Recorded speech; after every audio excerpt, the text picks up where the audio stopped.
ನಮಸ್ಕಾರ ಪ್ರಿಯ ವಿದ್ಯಾರ್ಥಿಗಳೇ. ಈ ವಿಡಿಯೋದಲ್ಲಿ ನಾವು 10ನೇ ತರಗತಿ ಗಣಿತ ಅಧ್ಯಾಯ 2 ತ್ರಿಭುಜಗಳು ಅಭ್ಯಾಸ 2.2ರ ಒಂದು ಮುಖ್ಯ ಪ್ರಶ್ನೆ 6ಕ್ಕೆ ಒಂದು ಸಮಸ್ಯೆಗೆ ಪರಿಹಾರವನ್ನು ಕಂಡುಕೊಳ್ಳೋಣ. ಮೊದಲು ಪ್ರಶ್ನೆಯನ್ನು ಓದಿಕೊಳ್ಳಿ. ಚಿತ್ರ 2.21ರಲ್ಲಿ ಅಂದರೆ ನೀಡಿರುವ ಚಿತ್ರದಲ್ಲಿ AB ಸಮಾಂತರವಾಗಿದೆ PQ. ನೋಡಿ, ಇಲ್ಲಿ AB ಸಮಾಂತರವಾಗಿದೆ, PQ ಎಲ್ಲಿದೆ? AB ಸಮಾಂತರವಾಗಿದೆ PQ ಮತ್ತು AC ಸಮಾಂತರವಾಗಿದೆ PR ಆಗುವಂತೆ ABCಗಳು A ಬಿಂದು B ಬಿಂದು Cಗಳು OP OQ ಮತ್ತು OR ಗಳ ಮೇಲಿನ ಬಿಂದುಗಳು. ನೋಡಿ ಪ್ರಿಯ ವಿದ್ಯಾರ್ಥಿಗಳೇ, ಇಲ್ಲಿ ನೀಡಿರುವ ಚಿತ್ರದಲ್ಲಿ AB ಸಮಾಂತರವಾಗಿದೆ PQ ಮತ್ತು AC ಸಮಾಂತರವಾಗಿದೆ PR ಆಗಿದ್ದು, ಈ ಒಳಗಡೆ ಕಾಣ್ತಕ್ಕಂಥ ಬಿಂದು A, ಬಿಂದು B ಮತ್ತು ಬಿಂದು Cಗಳು ಕ್ರಮವಾಗಿ OP, OQ ಮತ್ತು OR ಗಳ ಮೇಲಿನ ಬಿಂದುಗಳಾಗಿವೆ. ಯಾವುಗಳು? ABC ಬಿಂದುಗಳು OP, OQ ಮತ್ತು OR ಅಂತಕ್ಕಂಥ ಬಾಹುಗಳ ಮೇಲಿನ ಬಿಂದುಗಳಾಗಿವೆ. ಆದರೆ BC ಸಮಾಂತರ QR ಎಂದು ತೋರಿಸಿ. ಏನು ಕೇಳುತ್ತಿದ್ದಾರೆ ಇಲ್ಲಿ? BC ಸಮಾಂತರವಾಗಿದೆ QR ಎಂದು ತೋರಿಸಿ ಎಂದು ಹೇಳುತ್ತಿದ್ದಾರೆ. ನೋಡಿ ಪ್ರಿಯ ವಿದ್ಯಾರ್ಥಿಗಳೇ, ಮೊದಲು ನಮಗೆ ನೀಡಿರುವುದನ್ನು ಬರೆದುಕೊಳ್ಳೋಣ. ಅದನ್ನು ನಾವು ದತ್ತ ಎನ್ನುತ್ತೇವೆ. ದತ್ತ ಏನು ನೀಡಿದ್ದಾರೆ ಇಲ್ಲಿ? ಚಿತ್ರದಲ್ಲಿ AB ಸಮಾಂತರವಾಗಿದೆ PQ ಮತ್ತು AC ಸಮಾಂತರವಾಗಿದೆ PR. AC ಸಮಾಂತರವಾಗಿದೆ PR ಆಗುವಂತೆ ABCಗಳು OP, OQ ಮತ್ತು OR ಗಳ ಮೇಲಿನ ಬಿಂದುಗಳು. ಆದರೆ ಸಾಧನೆ ಏನು ಹೇಳಿದ್ದಾರೆ ನಿಮಗೆ?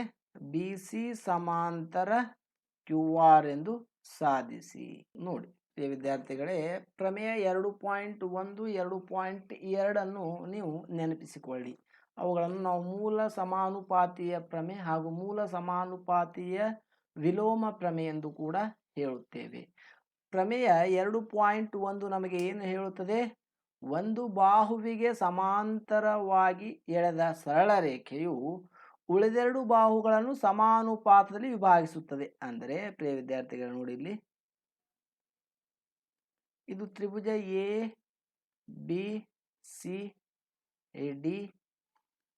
ಇದೆ ಎಂದಿಟ್ಟುಕೊಳ್ಳಿ. ಇಲ್ಲಿ ತ್ರಿಭುಜ ABCಯಲ್ಲಿ ಎರಡು ಬಾಹುಗಳನ್ನು ಎರಡು ವಿಭಿನ್ನ ಬಿಂದುಗಳಲ್ಲಿ, ಇಲ್ಲಿ AB ಮತ್ತು AC ಎರಡು ಬಾಹುಗಳಿವೆ. ಎರಡು ವಿಭಿನ್ನ ಬಿಂದುಗಳು D ಮತ್ತು Eಗಳು ಛೇದಿಸುವಂತೆ ಒಂದು ಬಾಹುಗೆ, ಯಾವುದಕ್ಕೆ? BCಗೆ ಸಮಾಂತರವಾಗಿ DE ರೇಖೆಯನ್ನು ಎಳೆದಿದ್ದೇವೆ. ತ್ರಿಭುಜದ ಒಂದು ಬಾಹುಗೆ ಏನು ಮಾಡಿದ್ದೇವೆ ನಾವು? ಇಲ್ಲಿ ಸಮಾಂತರವಾಗಿ ಒಂದು DE ರೇಖೆ ಎಳೆದಿದ್ದೇವೆ. ಈ DE ರೇಖೆಯು ಉಳಿದೆರಡ ಬಾಹುಗಳಾಗಿರ್ತಕ್ಕಂಥ AB ಮತ್ತು ACಯನ್ನು ಸಮಾನುಪಾತದಲ್ಲಿ ವಿಭಾಗಿಸುತ್ತವೆ. ಅಂದರೆ BC ಸಮಾಂತರವಾಗಿದೆ DE ಆದಾಗ AD ಭಾಗಿಲೆ DB is equal to AE ಭಾಗಿಲೆ EC ಎಂದಾಗುತ್ತದೆ. ಇದು ಪ್ರಮೇಯ 2.1. ಪ್ರಮೇಯ 2.1 ಹೇಳುತ್ತದೆ. ಪ್ರಮೇಯ 2.2 ವಿಲೋಮ ಪ್ರಮೇಯ. ವಿಲೋಮ ಪ್ರಮೇಯ ನಮಗೆ ಏನು ಹೇಳುತ್ತದೆ? ತ್ರಿಭುಜದ ಯಾವುದಾದರೂ ಎರಡು ಬಾಹುಗಳನ್ನು ಸಮಾನುಪಾತದಲ್ಲಿ ವಿಭಾಗಿಸುವ ರೇಖೆಯು ಆ ತ್ರಿಭುಜದ ಮೂರನೇ ಬಾಹುವಿಗೆ ಸಮಾನಾಂತರವಾಗಿರುತ್ತದೆ. ನೋಡಿ ಪ್ರಿಯ ವಿದ್ಯಾರ್ಥಿಗಳೇ, ಇದೊಂದು ತ್ರಿಭುಜ ABC. ಈ ABC ತ್ರಿಭುಜದಲ್ಲಿ ಯಾವುದಾದ್ರೂ ಎರಡು ಬಾಹುಗಳನ್ನು ಸಮಾನುಪಾತದಲ್ಲಿ, ಅಂದರೆ AB ಮತ್ತು AC ಎರಡು ಬಾಹುಗಳನ್ನು ಸಮಾನುಪಾತದಲ್ಲಿ ವಿಭಾಗಿಸುವ ರೇಖೆ ಯಾವುದು? DE. ಈ DE ರೇಖೆಯು ತ್ರಿಭುಜದ AB ಮತ್ತು AC ಬಾಹುಗಳನ್ನು ಸಮಾನುಪಾತದಲ್ಲಿ ವಿಭಾಗಿಸುತ್ತದೆ. ವಿಭಾಗಿಸಿದಾಗ ಅದು ಯಾವ ರೇಖೆ? ಸಮಾನುಪಾತದಲ್ಲಿ ವಿಭಾಗಿಸಿರುವ ರೇಖೆ ಮೂರನೇ ಬಾಹುವಿಗೆ ಏನಾಗಿರುತ್ತದೆ? ಸಮಾಂತರವಾಗಿರುತ್ತದೆ. ಅಂದರೆ AD by DB is equal to AE by EC ಆದಾಗ ನೋಡಿ, ಇಲ್ಲಿ ತ್ರಿಭುಜ ಎ ಬಿ ಮತ್ತು ಎ ಸಿಗಳನ್ನು ಸಮಾನುಪಾತದಲ್ಲಿ ವಿಭಾಗಿಸಿರುವ ರೇಖೆ ಡಿಇ. ಈ ಸಮಾನುಪಾತದಲ್ಲಿ ವಿಭಾಗಿಸಿರ್ತಕ್ಕಂಥ ರೇಖೆಯೇ ತ್ರಿಭುಜದ ಉಳಿದ ಬಾಹು ಅಂದರೆ ಮೂರನೇ ಬಾಹು ಯಾವುದು ಬಿ ಸಿಗೆ ಸಮಾಂತರವಾಗಿರುತ್ತದೆ. ಅಂದರೆ ಡಿಇ ಸಮಾಂತರ ಬಿ ಸಿ ಆಗಿರುತ್ತದೆ. ಮೊದಲು ಇದನ್ನು ನೀವು ತಿಳಿದುಕೊಂಡಾಗ ಈ ಪ್ರಶ್ನೆಗೆ ನಾವು ಸುಲಭವಾಗಿ ಉತ್ತರಿಸಲು ಸಾಧ್ಯವಾಗುತ್ತದೆ. ಈಗ ನಾವು ಬರೆದುಕೊಳ್ಳೋಣ. ನೀವು ಮೊದಲನೇ ಸ್ಟೆಪ್ ಅಂದರೆ ಮೊದಲನೇ ಒಂದು ಹಂತದಲ್ಲಿ ನಾವು ಪ್ರಮೇಯ 2.1 ಇದಕ್ಕೆ ಉಪಯೋಗಿಸೋಣ. ಪ್ರಮೇಯ 2.1 ಏನು ಹೇಳುತ್ತದೆ? ಇಲ್ಲಿ ಒಂದು ತ್ರಿಭುಜ ಎ ಬಿ ಸಿಯನ್ನು ನೀಡಿದಾಗ ಆ ಒಂದು ಎರಡು ವಿಭಿನ್ನ ಬಿಂದುಗಳಲ್ಲಿ ಛೇದಿಸ್ತಕ್ಕಂಥ ಒಂದು ಸರಳ ರೇಖೆ ಏನಾಗುತ್ತದೆ ಅಂದರೆ ಆ ಎರಡು ಬಾಹುಗಳನ್ನು ಸಮಾನುಪಾತದಲ್ಲಿ ವಿಭಾಗಿಸುತ್ತದೆ. ಯಾವಾಗ? ಈ ಬಿ ಸಿ ಸರಳ ರೇಖೆಯು ಡಿಗೆ ಸಮಾಂತರವಾಗಿದ್ದಾಗ. ಆದರೆ ವಿಲೋಮ ಪ್ರಮೇಯ ಏನು ಹೇಳುತ್ತದೆ ಎಂದರೆ ಇಲ್ಲಿ ಈ ಡಿಇ ರೇಖೆಯು ಎರಡು ಬಾಹುಗಳನ್ನು ಸಮಾನುಪಾತದಲ್ಲಿ ವಿಭಾಗಿಸಿದಾಗ ಈ ಡಿಇ ರೇಖೆ ಬಿ ಸಿಗೆ ಸಮಾಂತರವಾಗಿರುತ್ತದೆ ಎಂದು ಹೇಳುತ್ತದೆ. ಅಂದರೆ ಮೊದಲು ನಾವು ಇಲ್ಲಿ ಪ್ರಮೇಯ 2.1 ಅಂದರೆ ಅವರು ನೀಡಿರ್ತಕ್ಕಂಥ ಎ ಬಿ ಸಮಾಂತರವಾಗಿದೆ ಪಿ ಕ್ಯೂ ಅನ್ನು ತೆಗೆದುಕೊಳ್ಳೋಣ. ಎ ಬಿ ಸಮಾಂತರವಾಗಿದೆ ಪಿ ಕ್ಯೂ. ನೋಡಿ ಇಲ್ಲಿ ಎ ಬಿ ಸಮಾಂತರವಾಗಿದೆ ಪಿ ಕ್ಯೂ ಅಂದರೆ ಇಲ್ಲಿ ನಾವು ಯಾವ ತ್ರಿಭುಜವನ್ನು ತೆಗೆದುಕೊಳ್ಳೋಣ? ಇಲ್ಲಿ ಮೊದಲು ಎ ಬಿ ಸಮಾಂತರವಾಗಿದೆ ಪಿ ಕ್ಯೂ. ಈ ಎ ಬಿ ಸಮಾಂತರವಾಗಿದೆ ಪಿ ಕ್ಯೂ. ಎ ಬಿ ಸಮಾಂತರವಾಗಿದೆ ಪಿ ಕ್ಯೂ ಎಂದಾದಾಗ ಇಲ್ಲಿ ನಾವು ಡಿಇ ಅನ್ನು ಎ ಬಿ ಎಂದು ನೋಡಿ ಇದನ್ನು ನಾವು ತ್ರಿಭುಜ ಪಿ ಒ ಕ್ಯೂ ಎಂದು ತೆಗೆದುಕೊಳ್ಳೋಣ. ಈ ಚಿತ್ರವನ್ನು ನಾನು ಹೀಗೆ ಬಿಡಿಸಿ ಬರೆಯುತ್ತೇನೆ. ಏನಾಗುತ್ತದೆ ಇಲ್ಲಿ?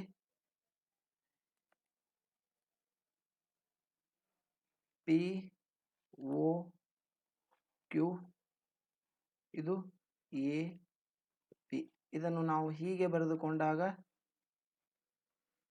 ಒ ಪಿ ಕ್ಯೂ ಇದು ಎ ಬಿ. ನೋಡಿ ಎ ಬಿ ಸಮಾಂತರವಾಗಿದೆ ಪಿ ಕ್ಯೂ ಎಂದಾಗ ಪ್ರಮೇಯ ಪ್ರಕಾರ ಒ ಎ ಬಾಗಿಲೆ ಒ ಪಿ ಈ ಎರಡು ಬಾಹುಗಳನ್ನು ಎ ಬಿ ಏನು ಮಾಡ್ತದೆ? ಈ ಎ ಬಿ ಒಂದು ರೇಖೆ ಇದೆ. ಈ ರೇಖೆ ತ್ರಿಭುಜದ ಮೂರನೇ ಬಾಹುವಿಗೆ ಸಮಾಂತರವಾಗಿದ್ದಾಗ ಉಳಿದೆರಡು ಬಾಹುಗಳನ್ನು ಸಮಾನುಪಾತದಲ್ಲಿ ವಿಭಾಗಿಸುತ್ತದೆ. ಇಲ್ಲಿ ಪ್ರಮೇಯ 2.1 ಹೇಳಿದ್ದೇವೆ ನೋಡಿ. ಇದರ ಪ್ರಕಾರ ನಾವು ಇದನ್ನು ಬರೆದುಕೊಳ್ಳೋಣ. ಅಂದಾಗ ಎ ಬಿ ಸಮಾಂತರ ಪಿ ಕ್ಯೂ ಯಾವ ತ್ರಿಭುಜದಲ್ಲಿ? ತ್ರಿಭುಜ ಪಿ ಒ ಕ್ಯೂ ನಲ್ಲಿ. ತ್ರಿಭುಜ ಪಿ ಒ ಕ್ಯೂ ನಲ್ಲಿ ಏನಾಗುತ್ತದೆ? ಒ ಎ ಭಾಗಿಲೆ ಎ ಪಿ, ಒ ಎ ಭಾಗಿಲೆ A P is equal to O B ಭಾಗಿಲೆ ಬಿ ಕ್ಯೂ. ಬಿ ಕ್ಯೂ ಇದನ್ನು ಸಮೀಕರಣ 1 ಎಂದು ಬರೆದುಕೊಳ್ಳೋಣ. ನಂತರ ಈಗ ಮೂಲ ಸಮಾನುಪಾತೆಯ ಪ್ರಮೇಯ ವಿಲೋಮ ಪ್ರಮೇಯ.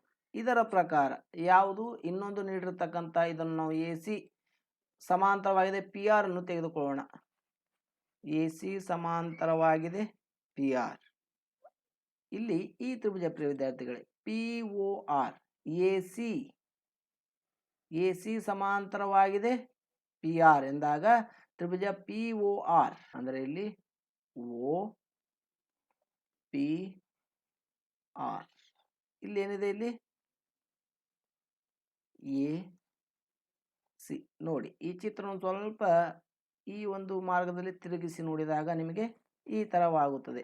ಈಗ ಎ ಸಿ ಸಮಾಂತರವಾಗಿದೆ ಪಿ ಆರ್. ಎ ಸಿ ಸಮಾಂತರವಾಗಿದೆ ಪಿ ಆರ್ ಎಂದಾಗ ಈ ಎ ಸಿ ಒಂದು ಸರಳ ರೇಖೆ ತ್ರಿಭುಜದ ಎರಡು ಬಾಹುಗಳಾಗಿರ್ತಕ್ಕಂಥ ಒ ಪಿ ಮತ್ತು ಒ ಆರ್ ಅನ್ನು ಏನು ಮಾಡ್ತದೆ? ಇಲ್ಲಿ ಸಮಾನುಪಾತದಲ್ಲಿ ವಿಭಾಗಿಸುತ್ತದೆ. ಅಂದರೆ ಯಾವುದು ನೋಡೋಣ? O A by A P, O A by A P is equal to O C by C R. O C by C R ಇದು ಸಮೀಕರಣ 2. ನೋಡಿ ಸಮೀಕರಣ 1 ಮತ್ತು 2ರಿಂದ ಸಮೀಕರಣ 1 ಮತ್ತು ಸಮೀಕರಣ 2ರಿಂದ ಎಡಭಾಗದ O A by O P is equal to O B by B Q. ಇಲ್ಲಿಯೂ ಕೂಡ O A by A P is equal to O C by C R. ಅಂದರೆ ಎಡಭಾಗದ ಎರಡೂ ಬಾಹುಗಳ ಅನುಪಾತವು ಸಮನಾಗಿದ್ದಾಗ ಈ ಬಲಭಾಗಗಳು ಕೂಡ ಏನಾಗಿರ್ತವೆ? ಇಲ್ಲಿ ಸಮನಾಗಿರ್ತವೆ. ಅಂದರೆ ಸಮೀಕರಣ 1 ಮತ್ತು 2ರಿಂದ O B by B Q is equal to O C by C R. ಅಂದರೆ ನೋಡಿ ಪ್ರಿಯ ವಿದ್ಯಾರ್ಥಿಗಳೇ, ಅವರು ನೀಡಿರ್ತಕ್ಕಂಥ ಚಿತ್ರ ಈ O B by B Q ಮತ್ತು O C by C R. ವಿಲೋಮ ಪ್ರಮೇಯ ಏನು ಹೇಳುತ್ತದೆ ಇಲ್ಲಿ? O B by O Q ಮತ್ತು O C by C R ಆದಾಗ ಬಿ ಸಿ ಸಮಾಂತರವಾಗಿದೆ ಕ್ಯೂ ಆರ್ ಎಂದು ಹೇಳುತ್ತದೆ. ಅಂದರೆ ಇಲ್ಲಿ ತ್ರಿಭುಜದಲ್ಲಿ ಒಂದು ಸರಳ ರೇಖೆಯು ಎರಡು ಬಾಹುಗಳನ್ನು ಸಮಾನುಪಾತದಲ್ಲಿ, ಯಾವ ಬಾಹುಗಳನ್ನು? ಒ ಕ್ಯೂ ಮತ್ತು ಒ ಆರ್ಗಳನ್ನು ಸಮಾನುಪಾತದಲ್ಲಿ ವಿಭಾಗಿಸಿದೆ. ಅಂದರೆ ಆ ರೇಖೆ ಯಾವ ರೇಖೆ ಇಲ್ಲಿ? ಈ ಬಿ ಸಿ ಅಂತಕ್ಕಂಥ ರೇಖೆ ಕ್ಯೂ ಆರ್ಗೆ ಸಮಾಂತರವಾಗಿರುತ್ತದೆ. ಪ್ರಮೇಯ 2.1ರ ವಿಲೋಮವನ್ನು ನೀವು ನೆನಪಿಸಿಕೊಳ್ಳಿ. ಪ್ರಮೇಯ 2.1ರ ವಿಲೋಮವೇನು ಹೇಳುತ್ತದೆ ಇಲ್ಲಿ? ತ್ರಿಭುಜ ಎ ಬಿ ಸಿ ಇದೆ ಎಂದಿಟ್ಟುಕೊಳ್ಳಿ. ಇದು ಡಿ ಇ. ಈ ಒಂದು ಡಿ ಇ ಅಂತಕ್ಕಂಥ ಸರಳ ರೇಖೆ ತ್ರಿಭುಜದ ಎರಡು ಬಾಹುಗಳನ್ನು ಸಮಾನುಪಾತದಲ್ಲಿ ವಿಭಾಗಿಸಿದಾಗ, ಅಂದರೆ A D by D B, A E by A C ಎಂದು ವಿಭಾಗಿಸಿದಾಗ ಈ ಡಿ ಇ ರೇಖೆ ಬಿ ಸಿಗೆ ಸಮಾಂತರವಾಗಿರುತ್ತದೆ. A D by D B ಆದಾಗ A E by E C ಎಂದಾಗ ಏನಾಗುತ್ತದೆ? ಈ ಡಿ ಇ ಅಂದರೆ ಇಲ್ಲಿ ಡಿ ಇ ರೇಖೆ A D by D B ಮತ್ತು ಎ ಇ ಬೈ ಇ ಸಿಯನ್ನು ಸಮಾನುಪಾತದಲ್ಲಿ ವಿಭಾಗಿಸಿದಾಗ ಈ ಡಿ ಇ ರೇಖೆ ಬಿ ಸಿಗೆ ಸಮಾಂತರವಾಗಿರುತ್ತದೆ. ಅದೇ ರೀತಿ ಪ್ರಿಯ ವಿದ್ಯಾರ್ಥಿಗಳೇ, ಇಲ್ಲಿ O B by B Q, O C by C R ಎಂದಾಗ ಈ ಬಿ ಸಿ ರೇಖೆ ಏನು ಮಾಡಿದೆ? ಎರಡು ತ್ರಿಭುಜಗಳನ್ನು ಸಮಾನುಪಾತದಲ್ಲಿ ವಿಭಾಗಿಸಿದೆ ಅಂದಾಗ ಈ ಸರಳ ರೇಖೆ ಈ ಕ್ಯೂ ಆರ್ಗೆ ತ್ರಿಭುಜದ ಏನಾಗ್ತದೆ ಇಲ್ಲಿ? ಮೂರನೇ ಬಾಹುಗೆ ಸಮಾಂತರವಾಗಿರುತ್ತದೆ. ದೇರ್ಫೋರ್ ಪ್ರಮೇಯ 2.2ರ ಪ್ರಕಾರ ಈ O B by B Q, O C by C R ಎಂದರೆ ಏನಾಗುತ್ತದೆ ಇಲ್ಲಿ? ಬಿ ಸಿ ಸಮಾಂತರವಾಗಿದೆ ಕ್ಯೂ ಆರ್. ಪ್ರಿಯ ವಿದ್ಯಾರ್ಥಿಗಳೇ, ಈಗ ಎರಡನೇ ಅಧ್ಯಾಯ 2.2ರ ಮುಖ್ಯ ಪ್ರಶ್ನೆ 7ಕ್ಕೆ ಒಂದು ಸಮಸ್ಯೆಗೆ ಪರಿಹಾರವನ್ನು ನಾವು ಕಂಡುಕೊಳ್ಳೋಣ. ತ್ರಿಭುಜದ ಒಂದು ಬಾಹುವಿನ, ಅಂದರೆ ಇಲ್ಲಿ ನಮಗೆ ಒಂದು ತ್ರಿಭುಜವನ್ನು ನೀಡಿದ್ದಾರೆ. ತ್ರಿಭುಜವನ್ನು ಎಳೆದುಕೊಳ್ಳೋಣ. ತ್ರಿಭುಜ ಯಾವುದು ಇದು? A B C. ತ್ರಿಭುಜದ ಒಂದು ಬಾಹುವಿನ ಮಧ್ಯ ಬಿಂದುವಿನಿಂದ, ಇಲ್ಲಿ ತ್ರಿಭುಜದ ಎಷ್ಟು ಬಾಹುಗಳಿವೆ? A B, A C, B C. ಇದರಲ್ಲಿ ಯಾವುದಾದ್ರೂ ಒಂದು ಬಾಹುವನ್ನು ತೆಗೆದುಕೊಳ್ಳೋಣ. ನಾವು ಎ ಬಿ ಬಾಹುವನ್ನು ತೆಗೆದುಕೊಳ್ಳೋಣ. ಪ್ರಮೇಯ ಪ್ರಕಾರ ಚಿತ್ರ ಇದೇ ರೀತಿ ಇದೆ. ಅದಕ್ಕೆ ನಮಗೆ ಸ್ವಲ್ಪ ನೆನಪು ಬೇಗನೆ ಬರ್ತದೆ, ಅದಕ್ಕೋಸ್ಕರ ಇದೇ ಚಿತ್ರವನ್ನು ತೆಗೆದುಕೊಳ್ಳೋಣ.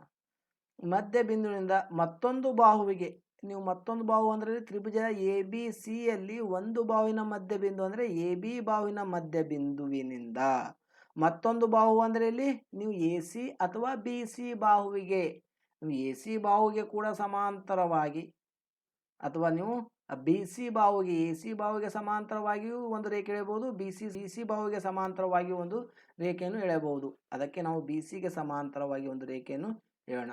ಮತ್ತೊಂದು ಬಾಹು ಅಂದರೆ ಇಲ್ಲಿ ಎ ಸಿ ಮಧ್ಯಬಿಂದು ಮತ್ತೊಂದು ಬಾಹುವಿಗೆ ಸಮಾಂತರವಾಗಿ ಅಂದರೆ ಇಲ್ಲಿ ಎ ಸಿ ಬಾಹುವಿಗೆ ಸಮಾಂತರವಾಗಿ ಎಳೆದ ಸರಳ ರೇಖೆ ಯಾವುದು? ಈ ಡಿ ಇ. ಎಳೆದ ಸರಳ ರೇಖೆಯು ಅದರ ಮೂರನೇ ಬಾಹುವನ್ನು, ಯಾವದ ಮೂರನೇ ಬಾಹುವನ್ನು? ತ್ರಿಭುಜ ಎ ಬಿ ಸಿಯ ಮೂರನೇ ಬಾಹುವನ್ನು ಅರ್ಧಿಸುತ್ತದೆ ಎಂದು ಪ್ರಮೇಯ 2.1 ಉಪಯೋಗಿಸಿ ಸಾಧಿಸಿ. ವಿದ್ಯಾರ್ಥಿಗಳೇ, ಇಲ್ಲಿ ನೀಡಿರ್ತಕ್ಕಂಥ ಒಂದು ಎ ಬಿ ಸಿ ತ್ರಿಭುಜ, ಈ ಎ ಬಿ ಸಿ ತ್ರಿಭುಜದ ಒಂದು ಬಾಹುವಿನ ಮಧ್ಯಬಿಂದುವಿನಿಂದ ಅಂದರೆ ಇಲ್ಲಿ ಎ ಬಿ ಬಾಹುವಿನ ಮಧ್ಯಬಿಂದು ಡಿ ಇಂದ ಸಮಾಂತರವಾಗಿ ಎಳೆದ ಸರಳ ರೇಖೆಯು ಸಮಾಂತರವಾಗಿ ಯಾವ ಬಾಹುವಿಗೆ? ಇಲ್ಲಿ ಬಿ ಸಿಗೆ ಸಮಾಂತರವಾಗಿ ಎಳೆದ ಬಾಹುವಿಗೆ ಎಳೆದ ಸರಳ ರೇಖೆಯು ಅದರ ಮೂರನೆಯ ಬಾಹುವನ್ನು, ಮೂರನೇ ಬಾಹು ಯಾವುದು? ಈ ಎ ಸಿ, ಈ ಎ ಸಿ ಬಾಹುವನ್ನು ಅರ್ಧಿಸುತ್ತದೆ ಎಂದು ನಾವು ಇಲ್ಲಿ ಸಾಧಿಸಬೇಕು. ನೋಡಿ, ಯಾವ ಪ್ರಮೇಯನ್ನು ನಾವು ಬಳಸಿಕೊಳ್ಳಬೇಕು? ಪ್ರಮೇಯ 2.1. ಪ್ರಮೇಯ 2.1 ಏನು ಹೇಳುತ್ತದೆ ನಮಗೆ? ತ್ರಿಭುಜದ ಎರಡು ಬಾಹುಗಳನ್ನು ಏನು ಮಾಡ್ತದೆ? ಇಲ್ಲಿ ಡಿ ಇ ಅಂತಕ್ಕಂಥ ಒಂದು ಸರಳ ರೇಖೆ ಸಮಾನುಪಾತದಲ್ಲಿ ವಿಭಾಗಿಸುತ್ತದೆ ಎಂದು ತೋರಿಸಬೇಕು. ಪ್ರಮೇಯಲ್ಲಿ ಏನು ಹೇಳಿದೆ? ತ್ರಿಭುಜ ಎ ಬಿ ಸಿ ತ್ರಿಭುಜದಲ್ಲಿ ಆ ಒಂದು ಮೂರನೇ ಬಾಹುವಿಗೆ ಸಮಾಂತರವಾಗಿ ಎಳೆದಿರ್ತಕ್ಕಂಥ ರೇಖೆ ತ್ರಿಭುಜದ ಎರಡು ಬಾಹುವನ್ನು ಸಮಾನುಪಾತದಲ್ಲಿ ವಿಭಾಗಿಸುತ್ತದೆ ಎಂದು ಹೇಳಿದೆ. ಅದೇ ಪ್ರಮೇಯನ್ನು ಅಂದರೆ ನೋಡಿ ಪ್ರಿಯ ವಿದ್ಯಾರ್ಥಿಗಳೇ, ಇಲ್ಲಿ ನಮಗೆ ಡಿ ಇ ಸಮಾಂತರವಾಗಿದೆ ಬಿ ಸಿ ಆದಾಗ A D by D B A E by E C. ಇದು ಪ್ರಮೇಯ 2.1ರ ಪ್ರಕಾರ. ಇದರ ಪ್ರಕಾರವೇ ನಾವು ಇಲ್ಲಿ ಸಾಧಿಸಬೇಕು. ನೋಡಿ ಇಲ್ಲಿ ಏನು ಹೇಳ್ತಿದ್ದಾರೆ, ತ್ರಿಭುಜದ ಒಂದು ಬಾಹುವಿನ ಮಧ್ಯಬಿಂದುವಿನಿಂದ ಈ ಡಿ ಅಂತಕ್ಕಂಥ ಒಂದು ಮಧ್ಯಬಿಂದು, ಯಾವ ತ್ರಿಭುಜದ ಬಾಹುವಿನ ಮಧ್ಯಬಿಂದು ಡಿ, ಎ ಬಿಯ ಈ ಒಂದು ಮಧ್ಯಬಿಂದುವಿನಿಂದ ಎಳೆದಿರ್ತಕ್ಕಂಥ ರೇಖೆ ಯಾವುದಕ್ಕೆ, ತ್ರಿಭುಜದ ಇನ್ನೊಂದು ಬಾಹುವಿಗೆ ಸಮಾಂತರವಾಗಿ ಎಳೆದಿರ್ತಕ್ಕಂಥ ರೇಖೆ ಅದರ ಮೂರನೇ ಬಾಹು ಎ ಸಿ ಯನ್ನು ಏನು ಮಾಡ್ತದೆ, ಅಲ್ಲಿ ಅರ್ಧಿಸುತ್ತದೆ. ಇದನ್ನು ಅರ್ಧಿಸುತ್ತದೆ ಎಂದರೆ ಇಲ್ಲಿ ಸಮವಾಗಿ ಎ ಇ ಮತ್ತು ಇ ಸಿ ಸಮಭಾಗಗಳಾಗಿವೆ ಎಂದು ತೋರಿಸಬೇಕು. ಅಂದರೆ ಎ ಇ ಇ ಸಿ ಎಂದು ನಾವು ಸಾಧಿಸಬೇಕಲ್ಲವೇ. ಅದೇ ಇಲ್ಲಿ ನಾವು ಮೊದಲು ಬರೆದುಕೊಳ್ಳೋಣ. ತ್ರಿಭುಜ ಎ ಬಿ ಸಿ ಯಲ್ಲಿ ಡಿ ಯು, ಈ ಡಿ ಯು ಎ ಬಿಯ ಮಧ್ಯಬಿಂದು, ಡಿ ಯು ಎ ಬಿ ಬಾಹುವಿನ ಮಧ್ಯಬಿಂದು ಮತ್ತು ಈ ಡಿ ದಿಂದ ಎಳೆದಿರ್ತಕ್ಕಂಥ ರೇಖೆ ಯಾವುದು, ಡಿ ಇ ಮಧ್ಯಬಿಂದು ಆಗಿದ್ದು ಡಿ ನಿಂದ ಎಳೆದ ರೇಖೆ ಡಿ ಇ ಯಾವುದಕ್ಕೆ ಸಮಾಂತರವಾಗಿ ಎಳೆದ ನಾವು, ಡಿ ಇ ಸಮಾಂತರವಾಗಿದೆ ಬಿ ಸಿ. ಮತ್ತು ಏನು ಹೇಳ್ತದೆ ಇಲ್ಲಿ, ನಮಗೆ ಇಲ್ಲಿವರೆಗೂ ಹೇಳಿತು ನೋಡಿ, ಸಮಾಂತರವಾಗಿ ಎಳೆದ ಸರಳ ರೇಖೆ. ಈ ಒಂದು ಡಿ ನಿಂದ ಎಳೆದ ರೇಖೆ ಯಾವುದು, ಡಿ ಇ ಏನಾಗಿದೆ, ಇದು ಈ ಡಿ ಇ ರೇಖೆಯು ಈ ಬಿ ಸಿ ರೇಖೆಗೆ ಸಮಾಂತರವಾಗಿದೆ. ಬಂತು ನೋಡಿ ಪ್ರಿಯ ವಿದ್ಯಾರ್ಥಿಗಳಲ್ಲಿ, ಡಿ ಇ ಸಮಾಂತರವಾಗಿದೆ ಬಿ ಸಿ, ಡಿ ಇ ಸಮಾಂತರವಾಗಿದೆ ನಮಗೆ ಇಲ್ಲಿ ಬಿ ಸಿ ಎಂದು ಬಂತು. ಇದು ಪ್ರಮೇಯ ಪ್ರಕಾರ ಏನಾಗುತ್ತದೆ, ಈಗ A D by D B A E by E C ಈ ರೀತಿ ನಾವು ಬರೆದುಕೊಳ್ಳೋಣ. ಇದು ನಮಗೆ ನೀಡಿರ್ತಕ್ಕಂಥ ದತ್ತ. ನಮಗೆ ಸಾಧನೆಯ ಏನು ಹೇಳಿದ್ದಾರೆ ಇಲ್ಲಿ, ಸಾಧನೆಯ ಏನು ಹೇಳಿದ್ದಾರೆ ಅಂದರೆ ಅದರ ಮೂರನೇ ಬಾಹುವನ್ನು ಅರ್ಧಿಸುತ್ತದೆ. ಈ ಡಿ ಇ ಅಂತಕ್ಕಂಥ ರೇಖೆ ತ್ರಿಭುಜದ ಒಂದು ಬಾಹುವಿನ ಒಂದು ಮಧ್ಯಬಿಂದು ಡಿ, ಈ ಡಿ ಇ ರೇಖೆ ಇನ್ನೊಂದು ಬಾಹುವಿನ ಸಮಾಂತರವಾಗಿದ್ದಾಗ ಮೂರನೇ ಬಾಹು, ತ್ರಿಭುಜದ ಮೂರನೇ ಬಾಹು ಯಾವುದಾಯ್ತು, ಈಗ ಎ ಸಿ, ಉಳಿದ ಬಾಹುವೇ ಮೂರನೇ ಬಾಹು ಆಯಿತು. ಬಾಹುವನ್ನು ಅರ್ಧಿಸುತ್ತದೆ ಅಂದರೆ ಇಲ್ಲಿ ಎ ಇ ಸಿ ಎಂದು ನಾವು ಸಾಧಿಸಬೇಕು. ಏನು, ಎ ಇ ಸಿ ಸಾಧನೆ.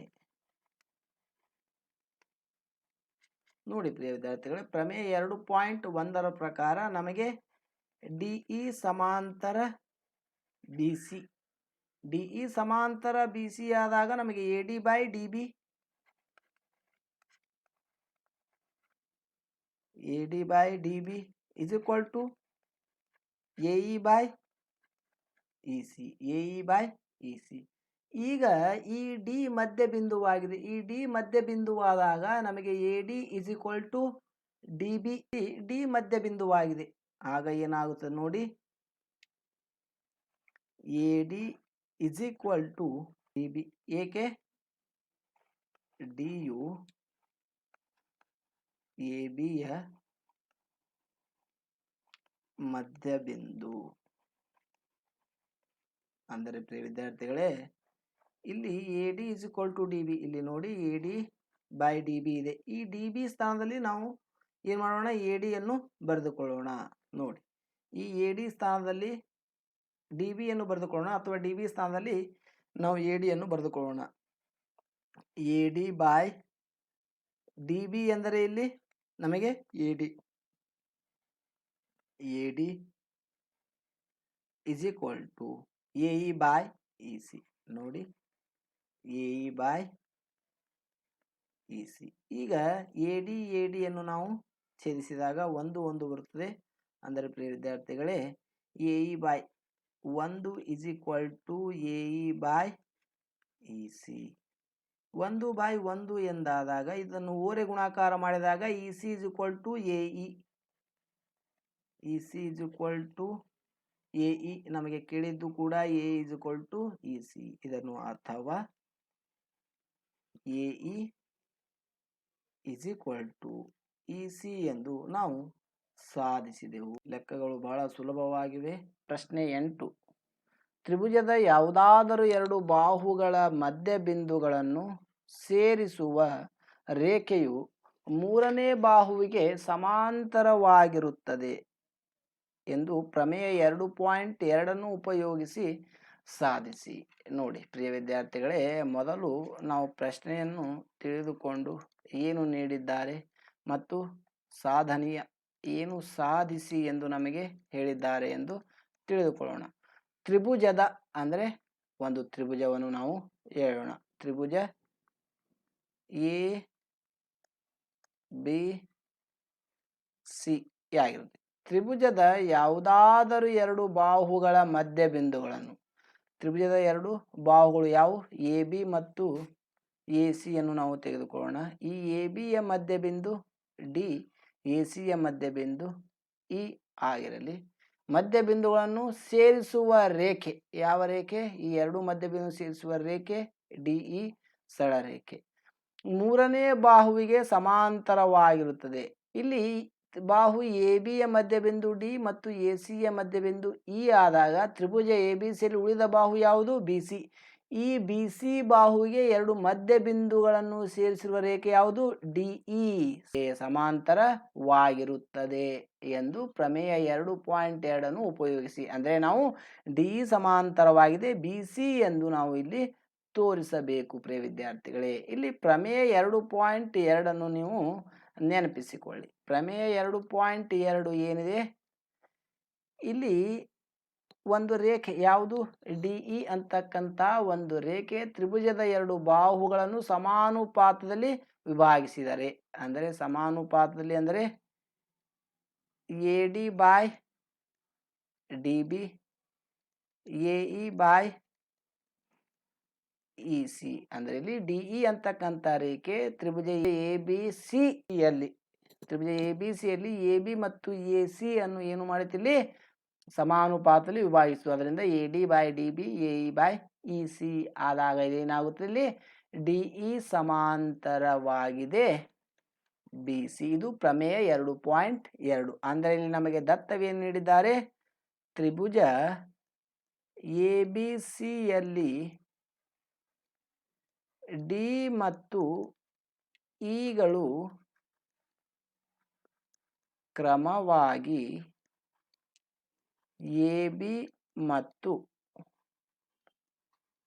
ಎ ಸಿಗಳ ಮಧ್ಯ ಬಿಂದುಗಳು. ಅಂದರೆ ಇಲ್ಲಿ ಪ್ರಿಯ ವಿದ್ಯಾರ್ಥಿಗಳು ಏನಾಗಬಹುದು? A D is equal to D B, A is equal to A C. ನಮಗೆ ಸಾಧನೆಯ ಏನು ಹೇಳಿದ್ದಾರೆ? ನಮಗೆ ಡಿ ಇ ಸಮಾಂತರವಾಗಿದೆ ಬಿ ಸಿ, ಡಿ ಇ ಸಮಾಂತರವಾಗಿದೆ ಬಿ ಸಿ ಎಂದು ನಾವು ಸಾಧಿಸಬೇಕು. ಡಿ ಇ ಸಮಾಂತರವಾಗಿದೆ ಬಿ ಸಿ. ಇಲ್ಲಿ ನಮಗೆ ಡಿ ಮತ್ತು ಇಗಳು ಎ ಬಿ ಮತ್ತು ಎ ಸಿಯ ಮಧ್ಯ ಬಿಂದುಗಳಾದಾಗ ಏನಾಗಬಹುದು ಹೇಳಿ ಪ್ರಿಯ ವಿದ್ಯಾರ್ಥಿಗಳು ನೋಡೋಣ.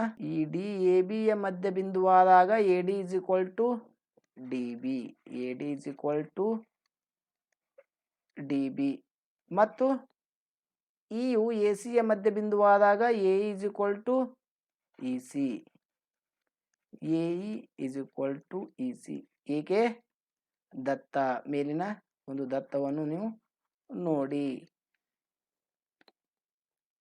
ಈಗ ನಂತರ ನೋಡಿ ಪ್ರಿಯ ವಿದ್ಯಾರ್ಥಿಗಳೇ, ಈ ಡಿ ಇ ಅಂತಕ್ಕಂಥ ಒಂದು ರೇಖೆ ಎ ಬಿ ಮತ್ತು ಎ ಸಿಯನ್ನು ಏನು ಮಾಡ್ತೀವಿ? ಸಮಾನುಪಾತದಲ್ಲಿ ವಿಭಾಗಿಸುತ್ತದೆ. ಇಲ್ಲಿ ಡಿ ಮಧ್ಯಬಿಂದುವಾಗಿದೆ. ಯಾವುದರ ಮಧ್ಯಬಿಂದು? ಎ ಬಿಯ ಮಧ್ಯಬಿಂದು. ಅಂದರೆ ಇಲ್ಲಿ ಇದನ್ನು ನಾವು ಸಮೀಕರಣ 1 ಎಂದು ಭಾವಿಸೋಣ.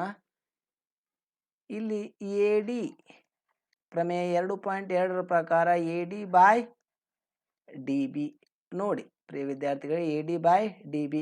ಇಲ್ಲಿ ಎ ಡಿ ಅಂದರೆ ಏನಿದೆ? ಡಿ ಬಿಗೆ ಸಮನಾಗಿದೆ. ಈ ಎ ಡಿ ಬೈ ಡಿ ಬಿಯನ್ನು ನಾನು ಎ ಡಿಯ ಸ್ಥಾನದಲ್ಲಿ ಡಿ ಬಿ ಎಂದು ಬರೆದುಕೊಳ್ಳುತ್ತೇನೆ. ಆಗ A D by D B ಕೊಟ್ಟು ಏನಾಗುತ್ತದೆ? ಇಲ್ಲಿ ಡಿ ಬಿ ಬೈ ಈ ಒಂದು ಛೇದದಲ್ಲಿರ್ತಕ್ಕಂಥ ಡಿ ಬಿ ಹಾಗೆಯೇ ಬರೆಯೋಣ. ಡಿ ಬಿ ಏನಾಯ್ತು? ಇಲ್ಲಿ ಭಾಗವಾಯಿತು. ಅಂದರೆ ಪ್ರಿಯ ವಿದ್ಯಾರ್ಥಿಗಳೇ 1 is equal to A D by D B, ಅಥವಾ ಇದನ್ನು ನೀವು A D by D B is equal to 1, ಇದು ಸಮೀಕರಣ 2. ನಂತರ ಈಗ ನೋಡಿ ನಮಗೆ ಏನಾಯಿತು, ಇಲ್ಲಿ ಡಿ ಮಧ್ಯ ಬಿಂದುವಾದಾಗ A D by D B, ಅಂದರೆ ಇಲ್ಲಿ ಈ ಎ ಡಿ ಮತ್ತು ಡಿ ಬಿಯನ್ನು ಏನಾಯಿತು, ಸಮಭಾಗಗಳಾಗಿ ವಿಭಾಗಿಸಿತು. ಇಲ್ಲಿ ಪ್ರಮೇಯ 2.2 ಪ್ರಕಾರ ಈ ಡಿ ಇ ಅಂತಕ್ಕಂಥ ರೇಖೆ ಎ ಬಿಯನ್ನು ಸಮಾನುಪಾತದಲ್ಲಿ ವಿಭಾಗಿಸಿತು. ಇದು ಒಂದನ್ನೇ ನಾವು ತೆಗೆದುಕೊಂಡಿದ್ದೇವೆ. ಈಗ ಈ ಡಿ ಇ ರೇಖೆ ಈ ಎ ಸಿ ಬಾಹುವನ್ನು ಸಮಾನುಪಾತದಲ್ಲಿ ವಿಭಾಗಿಸಿದಾಗ A E by E C, A E by E C ಯಾವುದು ನೋಡಿ, ಇಲ್ಲಿ A E by E C. D E ಅಂತಕ್ಕಂಥ ರೇಖೆ ಎ ಬಿ ರೇಖೆಯನ್ನು ಸಮಾನುಪಾತದಲ್ಲಿ ವಿಭಾಗಿಸಿದಾಗ A D by D B ಇಲ್ಲಿ ಬರೆದುಕೊಂಡೆವು. ಅದನ್ನೇ ನಾವು ಇದರ ಪ್ರಕಾರ ಕೂಡ ಬರೆದೆವು. ನಂತರ ಇದೇ ಡಿ ಇ ರೇಖೆ ಎ ಸಿ ರೇಖೆಯನ್ನು ಕೂಡ ಸಮಾನುಪಾತದಲ್ಲಿ ವಿಭಾಗಿಸಿದಾಗ A E by E C ಎಂದಾಯಿತು. ಇಲ್ಲಿ ನೋಡಿ ಈ A E is equal to E C ಎಂದಿದೆ, ಅಂದರೆ ನಾವು ಎ ಇ ಸ್ಥಾನದಲ್ಲಿ ಇ ಸಿಯನ್ನು ಬರೆದುಕೊಳ್ಳೋಣ. ಈ ಎ ಇ ಸ್ಥಾನದಲ್ಲಿ E C by E C, ಆಗ E C A E by E C 1ಕ್ಕೆ ಸಮನಾಯಿತು. ಅಂದರೆ ಪ್ರಿಯ ವಿದ್ಯಾರ್ಥಿಗಳೇ 1 is equal to A E by E C, ಅಥವಾ ಇದನ್ನು ನಾವು A E by E C is equal to 1, ಸಮೀಕರಣ 3. ನೋಡಿ ಪ್ರಿಯ ವಿದ್ಯಾರ್ಥಿಗಳೇ, ಇಲ್ಲಿ ಒಂದು ಬಲಭಾಗದಲ್ಲಿಯೂ ಕೂಡ ಒಂದಿದೆ, ಈ ಒಂದು ಸಮೀಕರಣ 3ರ ಬಲಭಾಗದಲ್ಲಿ ಕೂಡ ಒಂದಿದೆ. ಎರಡು ಒಂದು ಸಮನಾಗಿದ್ದಾಗ ಈ 1ಕ್ಕೆ A D by D B ಸಮನಾಗಿದೆ, ಈ 1ಕ್ಕೆ A E by E C ಸಮನಾಗಿದೆ. ಅಂದರೆ ಈ 1ಕ್ಕೆ ಈ 1 ಸಮನಾಗಿದ್ದಾಗ A D by D B is equal to A E by E C ಎಂದಾಗುತ್ತದೆ. ಸಮೀಕರಣ 2 ಮತ್ತು 3ರಿಂದ A D by D B is equal to A E by E C. ನೋಡಿ ಪ್ರಿಯ ವಿದ್ಯಾರ್ಥಿಗಳೇ,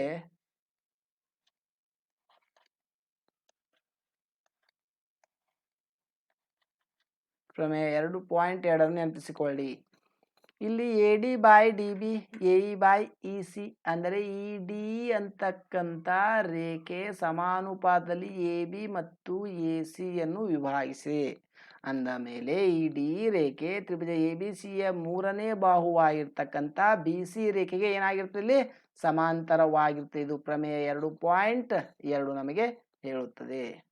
ಆದ್ದರಿಂದ ಡಿ ಇ ಸಮಾಂತರವಾಗಿದೆ ಬಿ ಸಿ. ಏಕೆ? ಪ್ರಮೇಯ 2.2. ಪ್ರಮೇಯ 2.2 ಏನು ಹೇಳ್ತದೆ ಪ್ರಿಯ ವಿದ್ಯಾರ್ಥಿಗಳೇ, ಈ ಡಿ ಇ ಅಂತಕ್ಕಂಥ ಒಂದು ಸರಳ ರೇಖೆ ತ್ರಿಭುಜದ 2 ಬಾಹುಗಳನ್ನು ಸಮಾನುಪಾತದಲ್ಲಿ ವಿಭಾಗಿಸಿದರೆ ಆ ರೇಖೆಯು ತ್ರಿಭುಜದ 3ನೇ ಬಾಹುವಾಗಿರ್ತಕ್ಕಂಥ ಬಿ ಸಿಗೆ ಸಮಾಂತರವಾಗಿರುತ್ತದೆ. ಇಲ್ಲಿ ನಾವು ಈ ಡಿ ಇ ಅಂತಕ್ಕಂಥ ಸರಳ ರೇಖೆ ಎ ಬಿ ಮತ್ತು ಎ ಸಿಯನ್ನು ಸಮಾನುಪಾತದಲ್ಲಿ ವಿಭಾಗಿಸುತ್ತದೆ ಎಂದು ತೋರಿಸಿದೆವು. ಆದ್ದರಿಂದ ಯಾವಾಗ ಡಿ ಇ ಅಂತಕ್ಕಂಥ ಸರಳ ರೇಖೆ ಎ ಬಿ ಮತ್ತು ಎ ಸಿಯನ್ನು ಸಮಾನುಪಾತದಲ್ಲಿ ವಿಭಾಗಿಸಿದಾಗ ಈ ರೇಖೆಯು ತ್ರಿಭುಜ ಎ ಬಿ ಸಿಯ 3ನೇ ಬಾಹು ಯಾವುದು ಹೇಳಿ, ಬಿ ಸಿ ರೇಖೆಗೆ ಸಮಾಂತರವಾಗಿರುತ್ತದೆ. ಧನ್ಯವಾದಗಳು. ಮುಂದಿನ ಒಂದು ವಿಡಿಯೋದಲ್ಲಿ ನಾವು ಮುಂದಿನ ಒಂದು ಸಮಸ್ಯೆಗೆ ಪರಿಹಾರವನ್ನು ಕಂಡುಕೊಳ್ಳೋಣ.